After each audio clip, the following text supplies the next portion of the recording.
ಈಗ ಇಂದಿನ ಪತ್ರಿಕೆಗಳ ಇಣುಕು ನೋಟ. ಭಾರತ ನಂಬರ್ 4 ಆರ್ಥಿಕತೆ, ಜಪಾನ್ ಹಿಂದಿಕ್ಕಿ ಸಾಧನೆ, ಕೇಂದ್ರದ ಅಧಿಕೃತ ಹೇಳಿಕೆ. ಧ್ರುವ ಎನ್ಜಿ ಆತ್ಮನಿರ್ಭರ ಭಾರತದ ಸಂಕೇತ, ಕೇಂದ್ರ ನಾಗರಿಕ ವಿಮಾನಯಾನ ಸಚಿವ ರಾಮಮೋಹನ್ ನಾಯ್ಡು. ರಾಜ್ಯದವರಿಗಷ್ಟೇ ಮನೆ, ಕೋಗಿಲು ಭೂಮಿ ಒತ್ತುವರಿ ತೆರವು ವಿವಾದ, ಸರ್ಕಾರ ಸ್ಪಷ್ಟನೆ. ಭಕ್ತಿ ಭಾವದಿಂದ ವೈಕುಂಠ ಏಕಾದಶಿ ಆಚರಣೆ, ನಗರದ ದೇವಾಲಯಗಳಲ್ಲಿ ವಿಶೇಷ ಪೂಜೆ, ಭಕ್ತರಿಂದ ಗೋವಿಂದ ನಾಮಸ್ಮರಣೆ. ಮಹಿಳಾ ಭಾರತ 5-0 ಕ್ವೀನ್ ಸ್ವೀಪ್, ಕೊನೆ ಟಿ20ಯಲ್ಲೂ ಮಣಿದ ಶ್ರೀಲಂಕಾ, 2025ಕ್ಕೆ ಹರ್ಮನ್ ಪಡೆ ಗೆಲುವಿನ ವಿದಾಯ.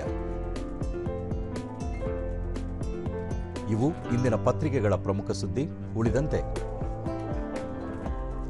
ಜನವರಿ 4ರಿಂದ 12ರವರೆಗೆ ಚಿತ್ರಸಂತೆ, ಚಿತ್ರಕಲಾ ಪರಿಷತ್ನಲ್ಲಿ ಪ್ರದರ್ಶನ, 1500ಕ್ಕೂ ಹೆಚ್ಚು ಕಲಾವಿದರು ಭಾಗಿ.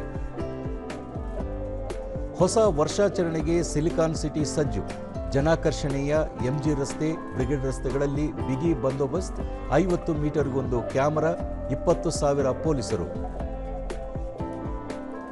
ಹೊಸ ವರ್ಷ ಇಂದು ಮಧ್ಯರಾತ್ರಿ 2ರವರೆಗೆ ಮೆಟ್ರೋ ಸೇವೆ ವಿಸ್ತರಣೆ.